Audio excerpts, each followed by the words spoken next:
안녕하세요. 큐티지팡이 5월 마지막 주 다섯째 주 큐티지팡이입니다. 한 달 동안 큐티 잘 하고 계십니까?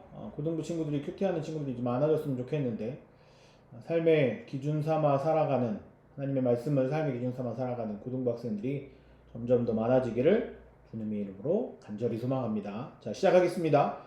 5월 마지막 주 이야기입니다. 출애굽기 24장 1절에서 18절까지의 말씀 5월 31일까지 진행이 되고요. 6월 달부터는 시편 1편 말씀으로부터 시작해서 12일까지 시편 말씀을 보게 됩니다. 자, 출애굽기 이야기입니다. 24장 한 장만 말씀을 30일과 31일 나누게 되는데 간단히 요약해보자면 이미 앞에서 모세가 하나님의 십계명을 받았죠. 그 말씀을 기준으로 이후에 여러 가지 계명, 언약, 하나님의 약속을 이스라엘 백성들에게 전달을 합니다. 다시 시내산으로 돌아옵니다.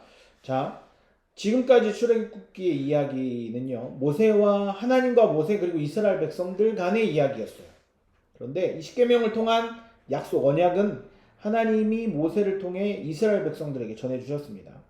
자, 그 모세는 하나님의 명령을 받들어 그 명령을 지킬 것을 다짐하는 예배를 드립니다.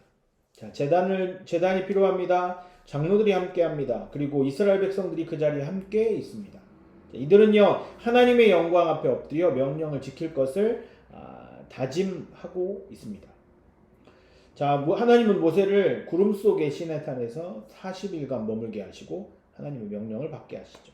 자, 이 부분이 화요일까지 살펴볼 출애굽기 말씀의 시내산 언약의 마지막 부분입니다. 마지막 부분.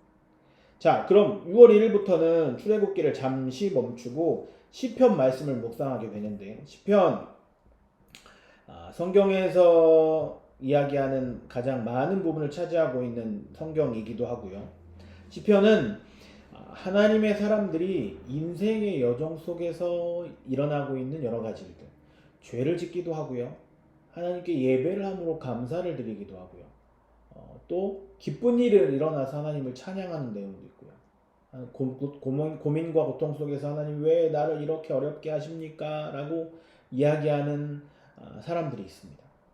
그런 인생에 나타나는 일들 속에 하나님을 찬양하는 시 그리고 하나님께 감사하는 편지 그런 내용이 기록되어 있죠. 그들의 삶 가운데 그들의 일들 시편은요 성경에서 가장 많은 지면을 차지하고 있는 성경입니다. 그리고 성경에서 가장 긴 장인 119편이 있는 성경이기도 하죠. 그래서인지요 성경은 이 시편은 쓴 사람이 여러 사람입니다. 대부분의 성경은 쓴 사람이 한 명 아니면 뭐 2명일 수 있는데 시편은 쓴 사람이 많아요.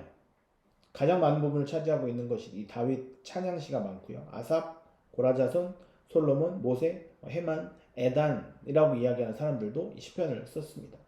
그리고 시편을 누가 썼는지도 모르는 부분도 존재합니다. 저자가 누군지 아직 몰라요. 그런 성경도 있다라는 거죠.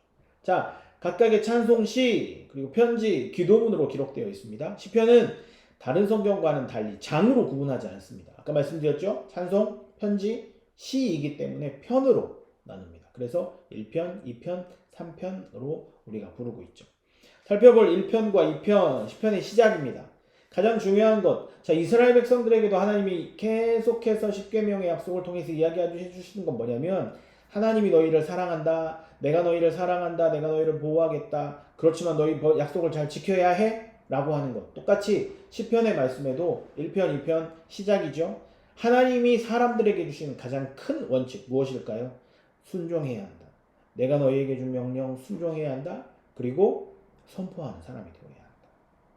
이후 시편은요 여러 상황 속에서 하나님을 찾고 하나님의 은혜를 구하는 노래들로 계속해서 진행이 되는 것이죠. 자, 출애굽기와 시편을 이번 한 주 묵상합니다. 하나님의 인도하심을 구하고 기대하고 여러 가지 상황 속에서도 하나님만을 찾는 고등부 학생들 되길 주님의 이름으로 소망합니다.